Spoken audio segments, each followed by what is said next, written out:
మా వారు నోటికి ఏదైనా స్పైసీగా తినాలనిపిస్తుంది అన్నారు. ఇంకా అనడమే ఆలస్యం వెంటనే ఎగ్ దమ్ బిర్యానీ చేసేసాను స్పైసీగా. దీన్ని ఎగ్ దమ్ బిర్యానీ అనే కన్నా ఎగ్ దమ్ రైస్ అంటే బెటర్ ఏమో అనిపిస్తుంది. ఎందుకంటే నేను చాలా సింపుల్ గా చేశాను. బిర్యానీ లాగా హెవీ ప్రాసెస్ లేకుండా చాలా లైట్ గా చేశాను అనమాట.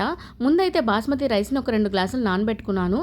అట్లాగే ఉడికించి పక్కన పెట్టుకున్నాను. అల్లం వెల్లుల్లి పేస్ట్ నూరి పక్కన పెట్టుకున్నాను. ఇప్పుడు ఒక బాండిల్ పెట్టుకొని ఆయిల్ వేసుకొని ఆనియన్ టమాటాలు వేగిన తర్వాత స్పైసెస్ అన్ని యాడ్ చేసుకున్నాను.